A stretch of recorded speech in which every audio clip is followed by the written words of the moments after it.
Nós, estudantes de Relações Internacionais da PUC São Paulo e integrantes do Grupo de Estudos sobre Conflitos Internacionais, em parceria com o Democracy Now!, apresentaremos as notícias da semana. A partir de agora, vincularemos com legendas em português os principais destaques internacionais.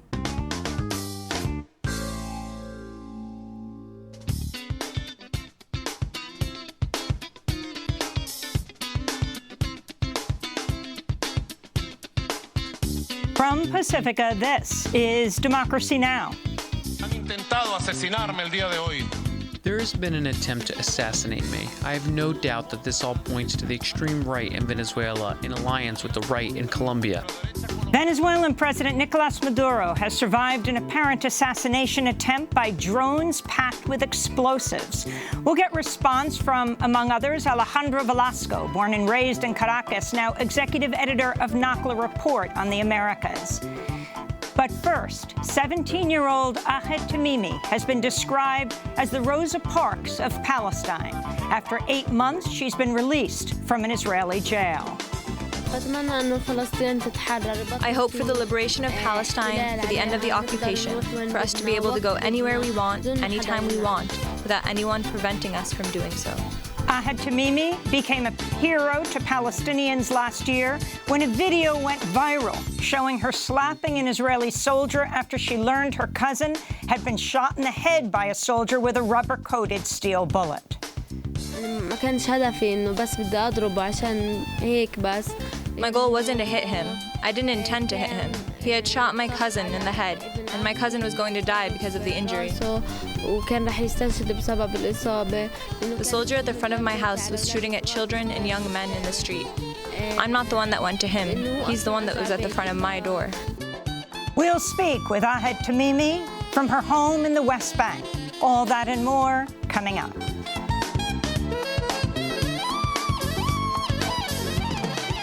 Welcome to Democracy Now!, democracynow.org, the War and Peace Report. I'm Amy Goodman. In Venezuela, President Nicolás Maduro has survived an apparent assassination attempt.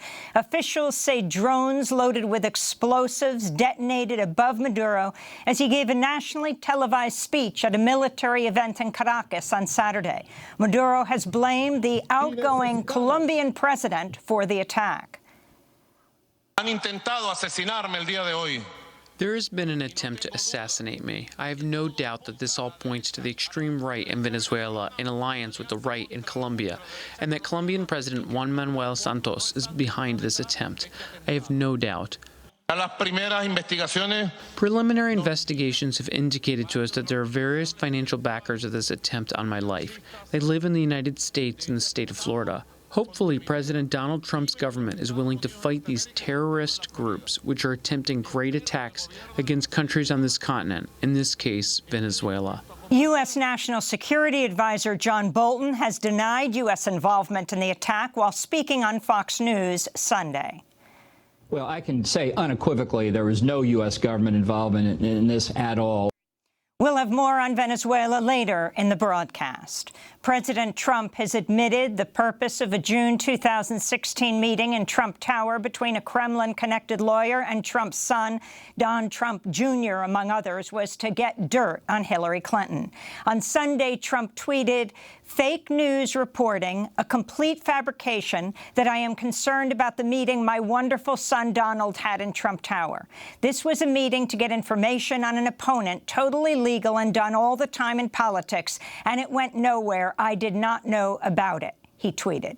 Trump's tweet reveals he lied last year when he personally dictated a statement released by his son Donald Trump Jr., which claimed the meeting was mostly about U.S. adoption of Russian children.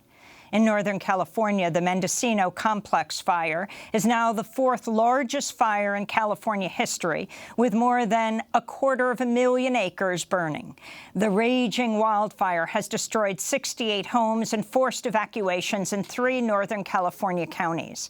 Meanwhile, the death toll from California's Carr fire rose to 7 over the weekend as climate change-fueled wildfires continue to blaze across California. The victim was a 21-year-old Pacific Gas and Electric worker who was working to restore power lines damaged in the fire.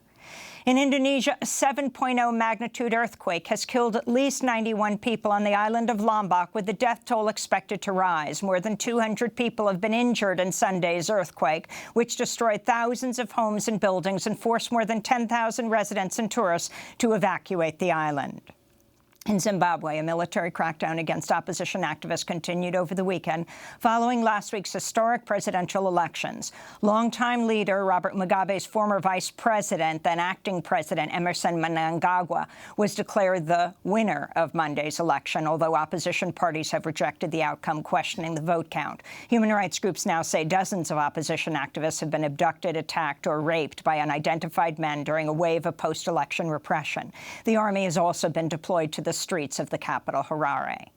In South Sudan, President Salva Kiir and the rebel leader Riek Machar have reached a peace deal aimed at ending South Sudan's 5-year civil war, which has killed tens of thousands of people, displaced millions, and pushed South Sudan to the brink of famine.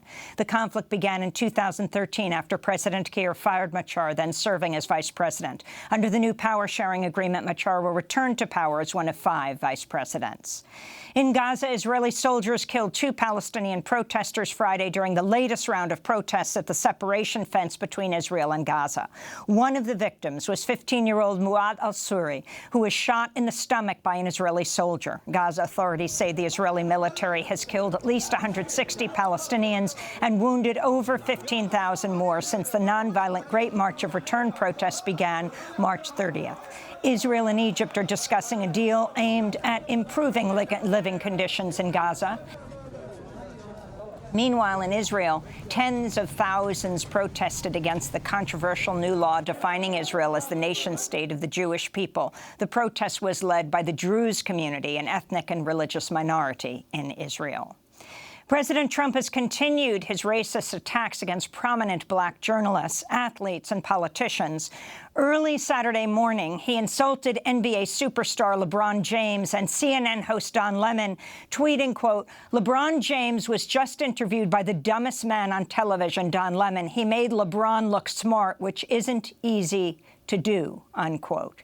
He said this just before leaving for Ohio. Trump also insulted California Democratic Congressmember Maxine Waters during a campaign rally in Wilkes-Barre, Pennsylvania, late last week, falsely claiming Waters has a very low IQ. In response to Trump's comments about LeBron James, Melania Trump said through her spokesperson, quote, "It looks like LeBron James is working to do good things on behalf of our next generation." Legendary NFL wide receiver Randy Moss paid tribute to African-American men and women killed by police during the NFL Hall of Fame induction ceremony in Canton, Ohio, Saturday night. He wore a tie stitched with the names Eric Garner, Tamir Rice, Sandra Bland, Akai Gurley, Freddie Gray, Walter Scott, Alton Sterling, Trayvon Martin, and other victims of police brutality or white vigilante violence. This is NFL star Randy Moss speaking in an interview after the NFL ceremony.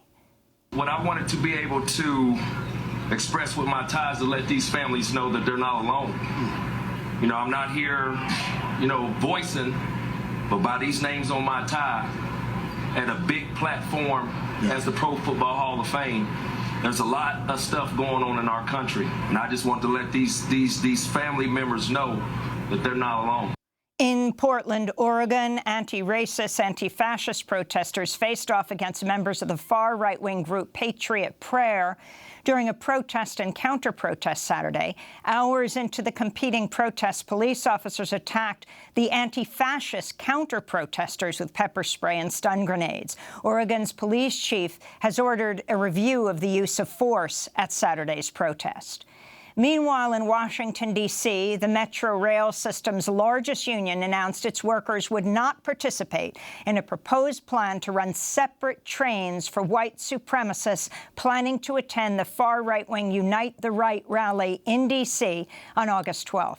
After the Rail Workers Union leaked the proposal and vowed not to participate, the transit agency said it was no longer considering the plan to run special trains to accommodate the white supremacist protesters is on the anniversary of the University of Virginia Charlottesville white supremacist protests. And today marks the 73rd anniversary of the U.S. atomic bombing of Hiroshima, August 6, 1945, which killed 140,000 people and seriously injured another 100,000. This is the mayor of Hiroshima, Kazumi Matsui, speaking at a commemoration ceremony earlier today in Japan. With the current rise of self-centered nationalism and the modernization of nuclear weapons, we are seeing a return to attention amongst nations that has not been seen since the Cold War. I hope the Japanese government will play its role in realizing the pacifism that the Constitution manifests and leads the international community in enhancing dialogue and cooperation for a nuclear-free world. And those are some of the headlines. This is Democracy Now!, democracynow.org, The War and Peace Report. I'm Amy Goodman.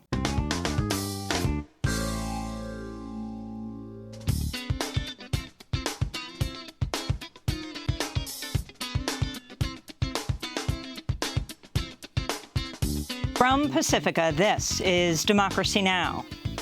The Charlottesville rally was supposed to be about a Confederate monument. But anyone who was paying attention could see that it was about more than a single statue. It felt like a national reckoning around race was coming. And being here would help me understand it.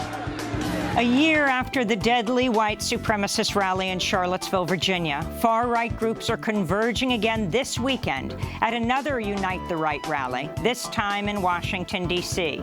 We'll speak with A.C. Thompson about his new Frontline ProPublica documentary documenting hate, Charlottesville. We'll also speak with Susan Bro, the mother of Heather Heyer, the 32-year-old anti-racist activist killed by a neo-Nazi in Charlottesville 1 year ago. I could see that Heather's death had meaning in the world, that her death had purpose. But boy, I was not happy to be the one to have to make that sacrifice. All that and more coming up.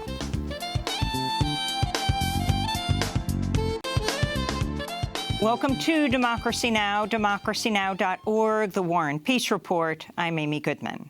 The Trump administration's reimposed economic sanctions against Iran following Trump's decision to withdraw from the landmark 2015 Iran nuclear deal.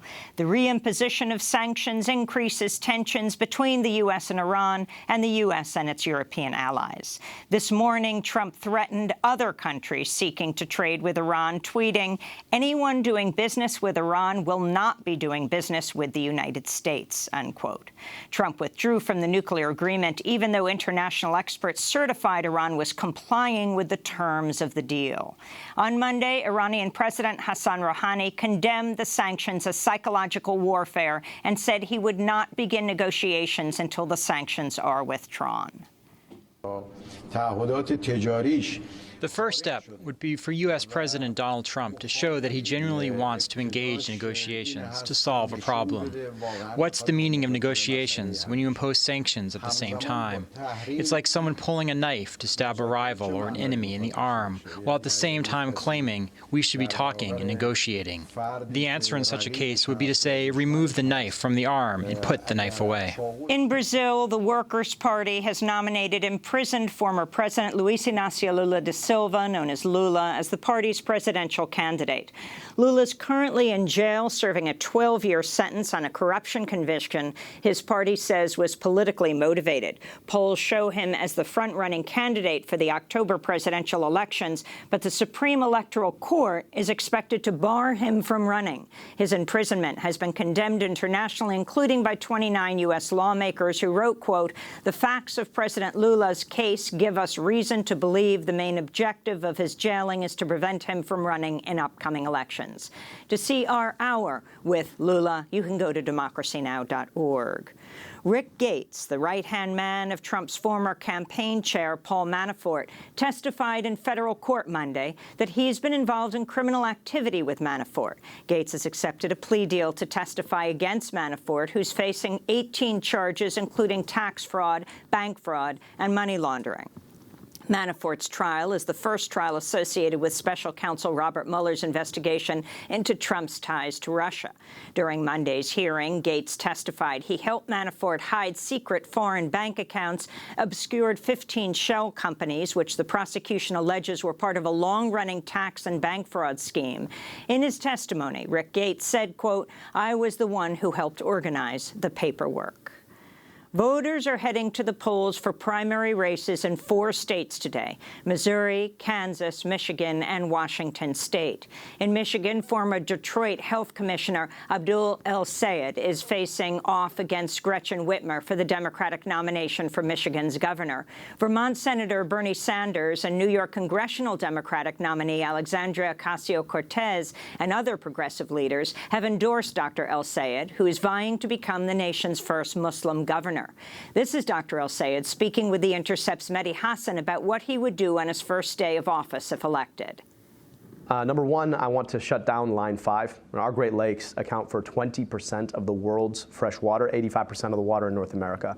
And right now, we've got an oil pipeline that's 15 years past when it was supposed to shut down, that's already had several incidents. We've got to shut down that Line 5 because we've got to protect that water. There are also issues related to water in Flint and Detroit. And in Flint, I want to set up a Flint task force that would work on, within the first year, getting all of the lead piping out of the ground so that folks can drink easily in the city of Flint. They have suffered too much, and they still don't have clean water.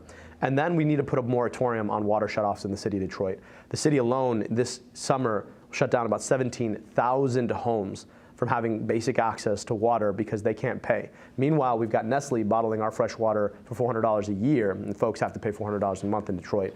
I want to put a moratorium on that as well. Abdul El-Sayed is one of a handful of Muslim American candidates on the ballot today in Michigan. Former state legislator Rashida Tlaib and former Obama administration official Firuz Saad are also running for congressional seats. Meanwhile, in Kansas, a crowded congressional race pits progressive labor lawyer Brent Welder against Sharice Davids, a Native American lawyer and former mixed martial arts fighter. And in Ohio, Republicans are scrambling to avoid an embarrassing defeat in a special congressional election in a district Republicans have held for decades. Republican Joy Balderson is facing Democrat Danny O'Connor. Both Democrats and Republicans have poured millions into the race to replace Ohio Republican Congressmember Pat DeBerry.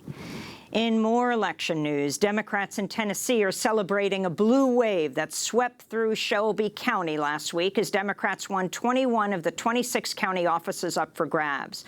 The blue wave reinstalls Democrats to power after Republicans seized control in 2010. Among the winners was Democrat Lee Ardrey Harris, who was elected mayor of Shelby County. In Bangladesh, massive student protests have brought the capital Dhaka to a standstill as students demand safer roads. The protests began after a speeding private bus ran over a group of students, killing 2 teenagers on July 29th. Since then, massive youth-led demonstrations have swept Bangladesh, which has one of the highest rates of road accidents in the world. The Bangladeshi government's responded by violently cracking down on the student protesters and arresting journalists reporting on the protests. This is one of the protesting students, Nasmul Hussain. We've been protesting on the roads for a few days with some of our demands. We're demanding justice for those students at the Ramiz Udin Cantonment College killed by a bus, and we want safe roads. Diplomatic tensions are rising between Saudi Arabia and Canada after Canada accused the Saudi government of human rights violations and demanded the release of feminist activists imprisoned in the kingdom. In response, Saudi Arabia has expelled the Canadian ambassador, frozen trade with Canada, and suspended direct flights to Toronto. Since May 15th, Saudi Arabia has arrested at least 15 high-profile human rights and women's rights activists. Back in the United States and California, the raging Mendocino Complex fire is now the largest wildfire ever recorded in California's history. The fire has already scorched more than 250,000 square acres. It's one of more than a dozen fires burning statewide. Apple, Google, Facebook, YouTube, and Spotify have removed Alex Jones and his InfoWars website from their platforms. Apple removed 5 of Jones' 6 podcasts, saying Apple does not tolerate hate speech. Facebook said it removed Jones' pages because he was, quote, glorifying violence and using dehumanizing language to describe people who are transgender, Muslims, and immigrants. Alex Jones regularly spreads far right-wing conspiracy theories. He's being sued by the parents of the elementary elementary school children killed in the 2012 Sandy Hook school massacre for claiming the massacre was a hoax staged by gun control advocates. The for-profit prison company GEO Group has threatened to sue the human rights group The Dream Defenders, which is planning a national day of action today to protest the private prison company. GEO Group is Immigration and Customs Enforcement's single biggest contractor, receiving hundreds of millions of dollars to run private immigrant prisons. The Dream Defenders are planning to disrupt GEO Group operations in cities across the United States today, including in Florida, Arizona, California, and New York City. In Wisconsin, a masked gunman opened fire on a Madison community radio station early Sunday morning, injuring one person. A station DJ who was shot in the buttocks was taken to the hospital and later discharged. WORT-FM resumed normal programming Sunday morning, just hours after the attack on their studio. No arrests have been made. WORT-FM is a member-controlled community radio station broadcasting to South Central Wisconsin that's been on the air since 1975. The Madison police say they do not believe the attack was motivated by hatred of the media. And in New York, former Black Panther Robert Seth Hayes has been released from prison after 45 years behind bars. He was convicted of the 1973 killing of a New York City transit officer. He's been eligible for parole since 1998, but had been denied parole 10 times before finally being set free. And those are some of the headlines. This is Democracy Now!, democracynow.org, The War and Peace Report. I'm Amy Goodman. Nosso programa fica por aqui. Você pode acompanhar a gente pela página no Facebook ou pelo blog Terra em Transe. Nos vemos na próxima semana. Até lá!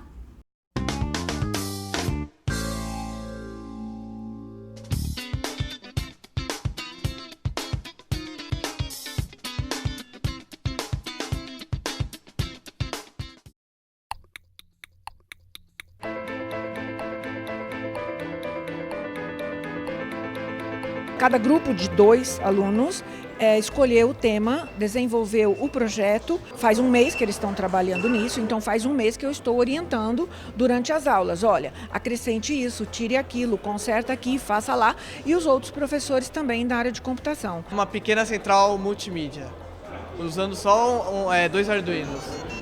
Arduino é tipo um microprocessador que você pode programar coisas para ele. Realmente é muito chato você chegar na sala, você fica sentado só olhando, mas quando você traz para o mundo real o que você está fazendo, isso aí sim que é interessante. Aqui na PUC a gente tem a disponibilidade e a opção de fazer um trabalho assim mais complicado, mas que é bem interessante. E a gente aprende bastante fazendo com esse trabalho. Eles estão aprendendo muita coisa de matemática, muita coisa de física e muita coisa na área de computação. Uma trava de segurança. Na hora que eu viro a maçaneta, ele começa a tocar o alarme e a luz pisca. E na hora que eu volto, ele para e eu tenho que acionar a senha. Que aqui a gente colocou uma senha padrão 00. E ele destrava e a porta abre. O professor não é aquele professor que ele passa a matéria, é isso, quem aprendeu, aprendeu, vai lá fazer a prova. Não, eles estão lá para te ajudar, qualquer coisa que você precisa, eles... Sabe, até mesmo depois da aula. Até um amigo meu já estou indicando a PUC porque ele quer vir para a mesma área que a minha. Eu falei, vem para a PUC que a PUC já está passando prática, eu não fiquei só na teoria. Viu? Acende o LED vermelho e apita o buzzer. Mas esse cartão está. Aproxima, aí ele vai ler, acesso permitido, porque ele está cadastrado. Conforme eu estou girando, o saldo está aumentando. E quando chegar a 2,50, vai ativar o server e vai cair o doce. Assim como ele vai trazer incentivo, ele vai motivar também bastante o aluno ao longo do curso. Quem vai fazer um curso de ciência da computação precisa ter uma visão geral de vários assuntos. E isso, eles estão sendo incentivados nesse projeto. A parte mais difícil que foi fazer a conexão do celular com o Arduino. Para isso, tive que usar o módulo Bluetooth. Ligar sala. Cada aula é importante. Acho que o conteúdo aqui é muito bom. O aluno de primeiro ano ele já consegue visualizar do que ele vai ser capaz ao longo do curso. Dentro desse pequeno túnel aqui, a gente instalou um LED desse lado e um LDR desse lado aqui.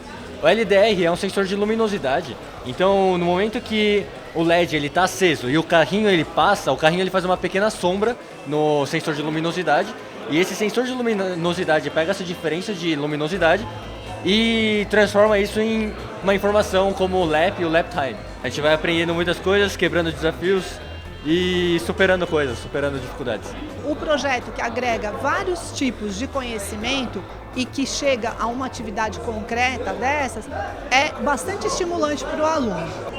Esse projeto desenvolvido dentro da disciplina de física é super importante porque ele agrega conhecimentos de matemática pura, de física e de computação. A gente está usando 3 higrômetros, então ele detecta qual terra está seca e ele liga a bombinha de aquário e irriga. Esse projeto ele foi muito importante porque além da gente ter que pesquisar bastante, a gente teve que se soltar e se conhecer melhor todo mundo, e eu acho que esse é o diferencial, porque ela como um todo ela é meio que uma família.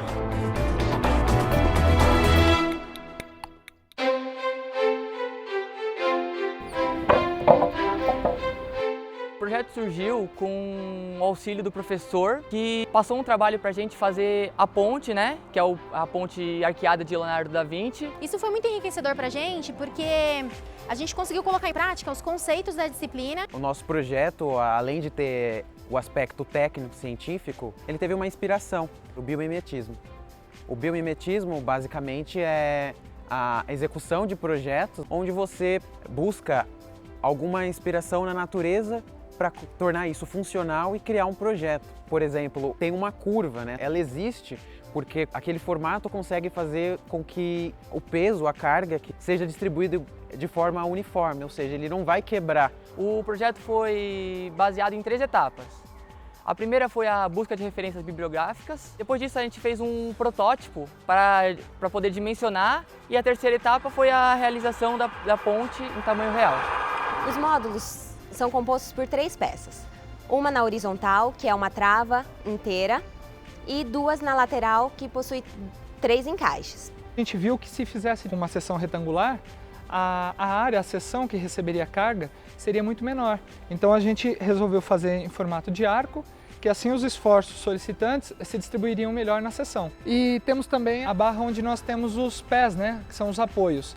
A gente utilizou um material polimérico para criar atrito, né, que é mais um dos conceitos que a gente aprendeu que são pertinentes à matéria estudada. A nova forma de educação e engenharia dá muito enfoque exatamente ao trabalho em grupo e principalmente às competências que são desenvolvidas quando os alunos pesquisam. Justamente por ser uma ponte arqueada de Leonardo da Vinci, essa releitura proporcionou essa experiência cultural também. Essa interdisciplinaridade proporcionou para a gente o desenvolvimento das habilidades não só exatas, que são requeridas pelo curso, mas o desenvolvimento de outras habilidades humanas, que são fundamentais depois para a sua atuação profissional. Tem sido uma experiência muito enriquecedora fazer o curso de Engenharia Civil aqui.